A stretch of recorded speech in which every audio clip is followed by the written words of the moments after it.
ใช่ฟ้านะฟ้าไม่ได้แม่นั่นน่ะเอาดีๆนะเฮ้ยโอ้ยเนาะโอ้ยเจ้าขาวหน้าแหละได้สาดไปทั่วทางเพลงได้นี่หอมกุ้มเนาะตามยาวได้คอนเทนต์นะหมอได้เลยเนาะเฮ็ดสองมือได้นี่แต่ว่านี่เพิ่งไปกับพี่ไปยังถือยังนะไปลุงเลยเนาะลงมาหอดว่าได้ไปรำไม่ได้นี่เนาะเอาค่อยๆทางนี้ผ้าชุงได้โอ้ยไม่เพิ่งของแม่เต้ยได้นะไปของแม่เต้ยป้าทุกช่อนๆนะเนี่ย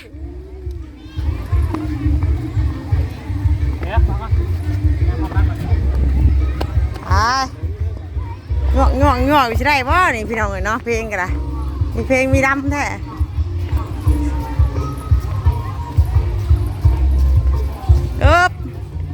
อย่าล่มได้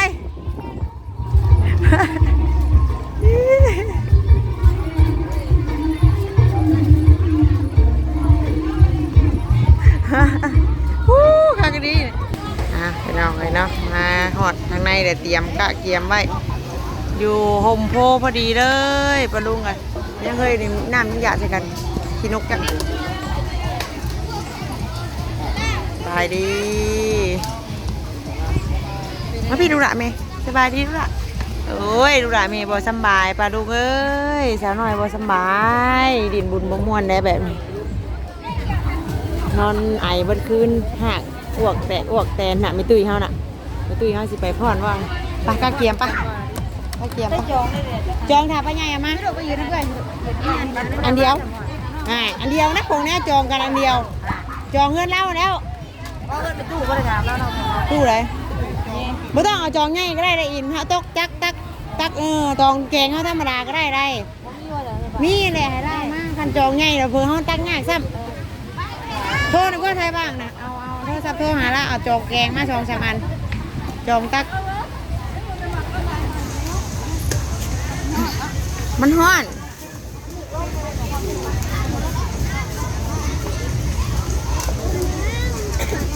น้องเนาะกระปุ่นดิจิ้วไงแล้วว่าเสร็จตายโอเคจ้ะเชิญมาถ้าเราไหวแล้วห่วยมัวจะแจกเราไม่ได้กินได้หายอะค่ะน้องพี่น้องอันนี้ให้เขาบอกเขาแจกน้ำการเดินน้ำบำรุงร้านในฝ่ายอาสาให้ก็ดีถ้าว่าได้แล้วรับแล้วก็เอายางออกไปผู้ท่านได้ก็เข้าไปเนาะให้มันเป็นระเบียบให้มันจบมันงามผู้ที่ถ่ายคลิปเนาะเบิ้งอะไรน้องพี่น้องสมควรที่จิตไทยบอเนาะยกหน้ายกตากันจิตไทยเอาไปใส่กระบอกกันจิตบงามเนาะเพราะว่าอันนี้มันก็เทไปตัวโลกเนาะหลายเห็นหลายคนพี่น้อง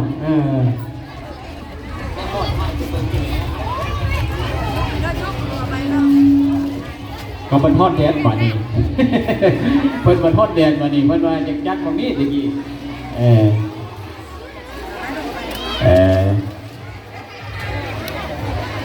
ทางการนาภาครัฐนอทางเมืองเพิ่นกะจีกำลังลงมาจากเพิ่นไปหาเพิ่นเนาะเพิ่นจะได้มาเบิ่งมาชมเนาะเอาได้เชิญเพิ่นมาห่วงแล้วเนาะ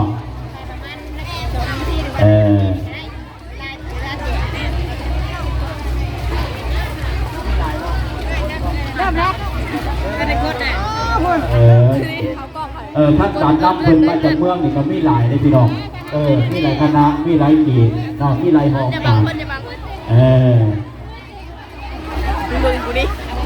เพิ่นกับมาเพิ่นนี่พี่น้องมาจากเมืองนะมาจากการนำของไปเฮาจากการเพิ่นเพิ่นมาทุกขันทุกการเพราะฉะนั้นเฮาเป็นเจ้าภาพก็เอาจัดเป็นเกียรติให้เพิ่นแน่เนาะ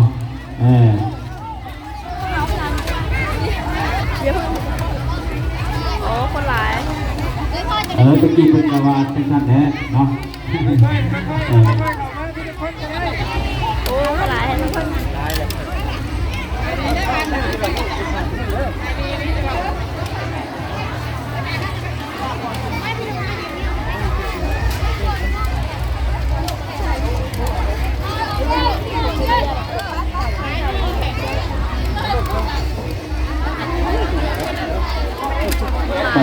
อันนี้อธิบายให้ฟังเนาะ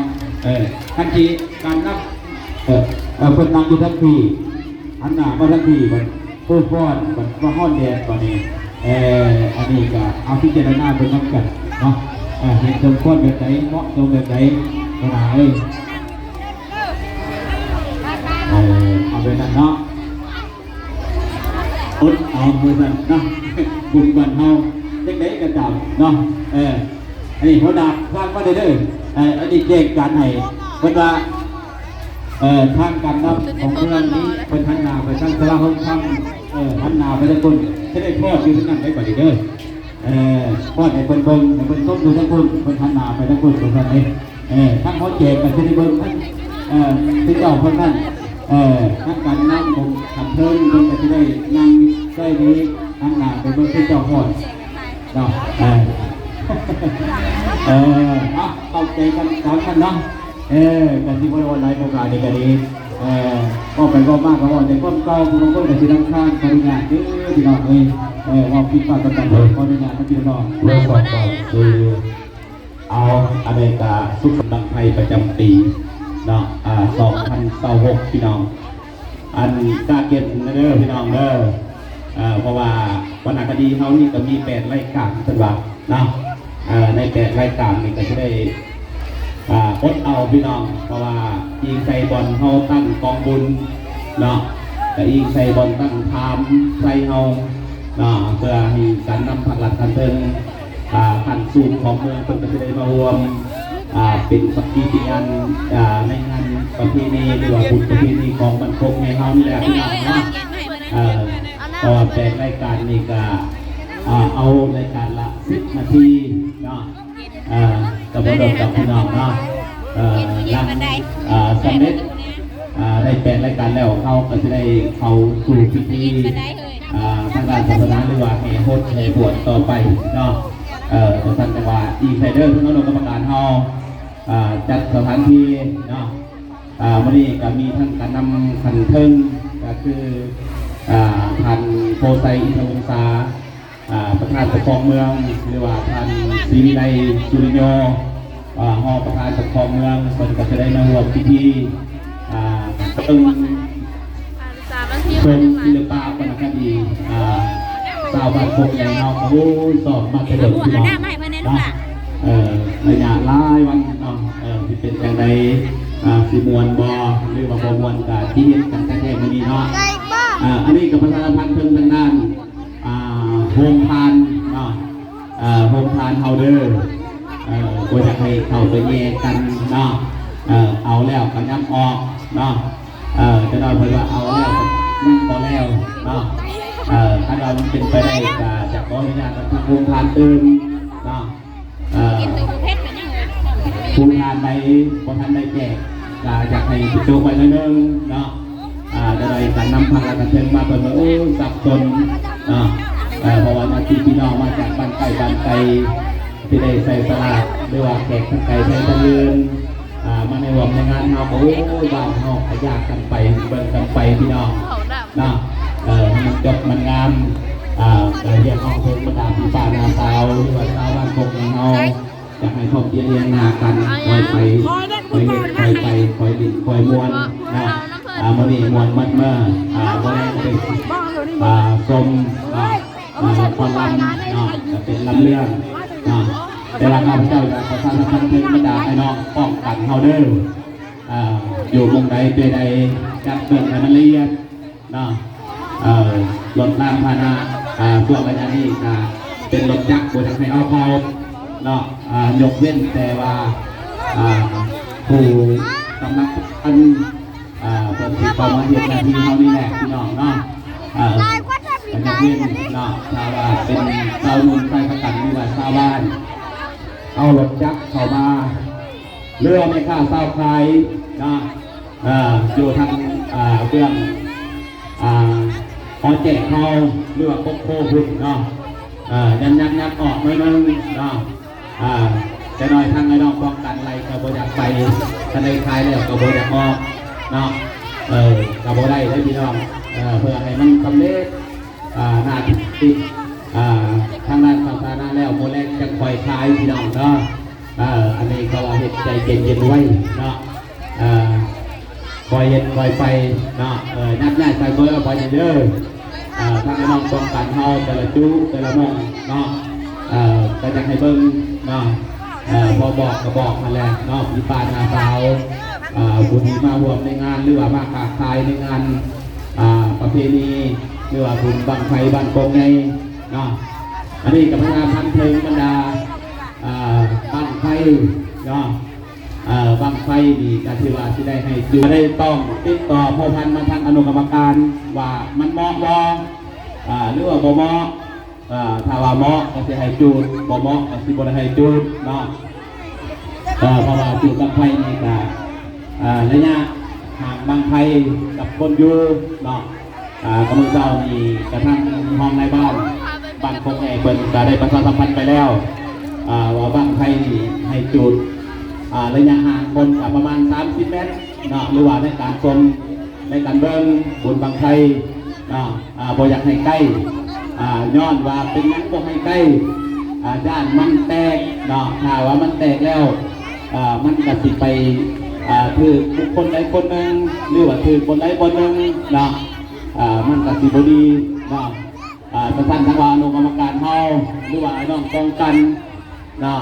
อยู่ภาคใต้ภาคเหนือหรือว่าตามแต่ละจุดเนาะกาเพื่อนเติ้นเขามาทางด้านวัดเนาะทางด้านวัดเด้อถ้าว่าอยู่ตามจุดเนาะจุดนึงแต่แม่นอยู่ทางเขา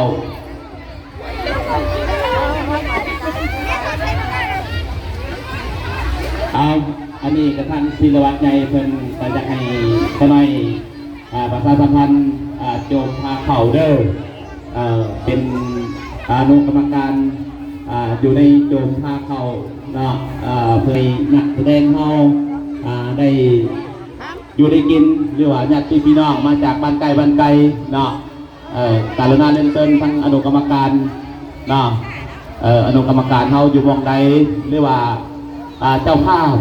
เจ้าสภาภายในบ้านโคกเขานี่แหละเนาะจากส่วนน้ำกันเป็นเอาผ้าเข่าลงมาเด้อพี่น้องเด้ออันนี้ทางศิลวัตใหญ่เพิ่นแก้จังสั้นเนาะอนุกรรมการเป็นเถ่าเป็นแก่ชาวบ้านเขานี่แหละจากให้ความเพียรหนักเอาลงมาเนาะหับประทานอาหารเพียงเนาะตามผมไม่ผมตอกนี่แหละเนาะพี่น้องเนาะหรือว่าตามโต๊ะตำเต็นก็ดีเนาะแต่ว่าข้าพเจ้าจะเน้นเพิ่งบรรดาพ่อแม่พี่ป้าน้าสาวบ้านคงไงเฮานี้เนาะหรือว่าญาติพี่น้องมาจากบ้านไกลบ้านพร้อมกันทำบุญทำกุศลน้ำกันบ่อยากให้มีความก่อความปสมกก่อความวุ่นวายเนาะเพราะว่าหน่วยป้องกันเฮานี่กันหลายเลยพี่น้องเนาะเป็นสาวหนุ่มใส่ประกันก็ดีเนาะเพราะว่าในจัดสรรจะหน่อยทั้งการนำผักหลักทันเพิ่งเพิ่นลงมาหอดจอดเติงเฮาเพิ่นโอ้จังใดเนาะทางอนุกรรมการเฮาบ่ได้จัดสรรเป็นระเบียบเรียบร้อยบ่เนาะการว่าทั้งเทิงเพิ่นก็นั่งส้มเนาะอันนี้อยากขออนุญาตทางหน่วยศิลปะเฮาฮ้อนกระอดเด้อพี่น้องเด้อเพราะว่าป่าชาวได้ยินแล้วก็เข้ามาช่วยกันทางด้านวัดวาลามาพี่แหละเนาะกระเยียห้องเด้อก็เข้ามาเห็นอะไรให้มันแล้วมันทัวให้มันจบมันงามคาดว่างามกับงามไทยงามเมื่อเนาะเปิ้นก็ย่อสมเสยมาทางอำนาจการปกครองทั้งเฒ่าทั้งแก่ทั้งพ่อแม่พี่ป้าน้าสาวก็มีหน้ามีตาเนาะไปบุญบ้านโคกใหญ่มีระเบียบเรียบร้อยโอ้ยจบงามดีเนาะเบิ่งคืนเด้อทางหน่วยบริการเนาะลงทานเฮาเนาะบ่อยากให้มันแย่กระจายแล้วก็เอาไปแล้วก็เอาออกเนาะการณาน้ำขึ้นกันขึ้นเนาะถ้าว่าเอาไปเป็นจอกแล้วก็จะให้เก็บเมียนมัดบอลจบงามเนาะกันว่าทิมสะทิมไส้ตามเดินหนึ่งกับโอ้พี่น้องเลยนะทางเจ้าที่การวัดว่าโอ้ทางอนุกรรมการเฮาปากไปในใดถ้าว่ากินแล้วกับบอลกองไว้บอลละเอียดเป็นต้นกับบอล คงไม่คงตอกบอยากให้ทีมศาสตร์ทีมทรายในเดินเนาะคันว่าตอกไว้คนเดียวนี่กับเก็บมันจะง่ายเนาะอันว่าทีมศาสตร์ทีมทรายนี่กับง่ายได้พี่น้องเนาะเรียวบางครั้งหน้าหอแจกต่อกับอันหน้าพามไซนี่เรียวบางเว้นอะไรพี่น้องเลยเนาะอันนี้แหละเขาว่าเรียกว่าทั้งอนุกรรมการเขามีบอสมุดว่ากระเป๋าเนาะกระเป๋าก็ได้ถ้าเราเป็นกระเป๋าได้ก็ห้อยไว้ลังตามเท้าหอแจกก็ได้เนาะมีกระเป๋าหน่วย1 2หน่วยไปไว้หรือว่าตามต้นไม้ต้นตอกเนาะกระเสียบไว้ก็ได้มีบอกกระเป๋าเนาะถ้าเรามีกระเป๋าก็กรุณาติดต่อทั้งอนุกรรมการได้เด้อเอาไปไว้จากหน่วย2หน่วยเพื่อคนไทยลูกนั้นถิ่นสากถิ่นทรายเนาะเดินเหยียบไปเหยียบมาปุดไปปุดมาพันลมโอ้ยถึงว่ามาทำบุญบันไดบาปบอกเป็นพี่น้องเด้อเบิ่งคืนทั้งห้องทานเฮาเด้อคณะผู้ใดบ่ทันแจกกันจงไว้แน่นะจงไว้ยังจะหน่อยโอ้ยพรอะไรน้ำกระยากได้พี่น้องเพราะว่าหน่วยศิลปาวรรณคดีนี่กับ8ทีมงานนะออกมานะแต่บ่มีกินแต่บ่ได้เนาะจงไว้เด้อแต่เบิ่งเนาะถ้าว่าเอาแล้วก็นัดง่ายๆสวยออกไปเนาะเอาการเตรียมแล้วเนาะทางอนุกรรมการการที่ว่าการเตรียมในทันทีแล้วเรียบร้อยนะก็คือจะไปก่อนเด้อในการจะให้แจ้งหรือว่าให้ทางอนุกรรมการท่าดีมาทางอาณาด้านหลังเวทีสกรตะพี่น้องมาคุณเด้อโดยว่าหัวหน้าผู้ที่มากำกับทีมงานเนาะเพื่อว่าให้บันทึกกับบรรดาคนทอดที่ว่าพวกเขาดีได้สกรกันมากเป็นเวลายาวนานตะพี่น้องต้องไปโอ้ยเหมือนกันทอดเพชรนึงบันเทิงในเพชรนึงไม่ใช่บอกเขากันตะพี่น้องเนาะเป็นว่าการเกี่ยวกับพี่น้องเด้อตีกาพวกเขาก็ยังกดใจเราผ่าเราทั้งเจ็ดนับกับพี่น้องเนาะทั้งกำลังกันเทิงเป็นบ้านพอดจอดเถิดแต่ที่ได้เข้าสู่ทั้งพิธีพุทธพอดเราหลังจากพุทธพอดแล้วกาหลังจากพุทธพอดเบิดแล้วแล้วพี่น้องต้องการที่ได้ดีใช้ทั้งการเห็นพุทธบวชหรือว่าพิธีทั้งศาสนาหลังจากจบแล้วการที่ได้เคลื่อนทั้งกระไปออกเราไปจุด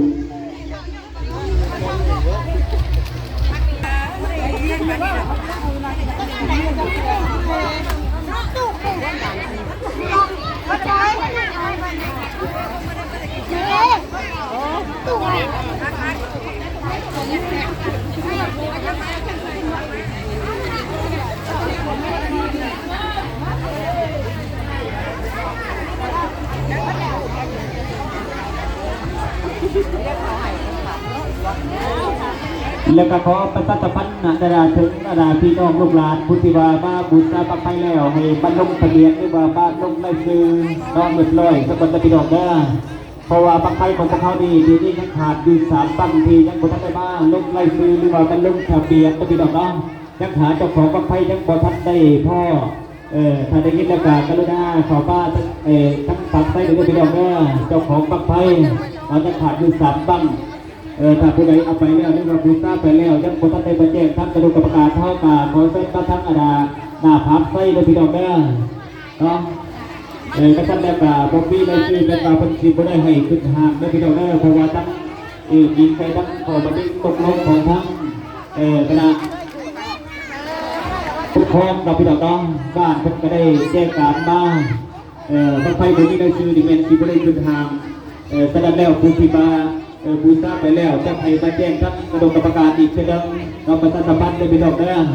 และกระบอกแปลมันไปได้ยันวาโมได้ยินและจุดได้ก็ทอดนี่เป็นมาทั้งกระดูกกรรมการทั้งเป็นนักประกันตั้งกระเทิบเป็นบ้าฮอดจนถึงก็เป็นน้องทั้งได้บ้านเนาะลงบ้าฮอดแล้วก็เป็นที่ได้การเกี่ยวกับพี่น้องเด้อจุดได้ก็ทอดนี่มีอยู่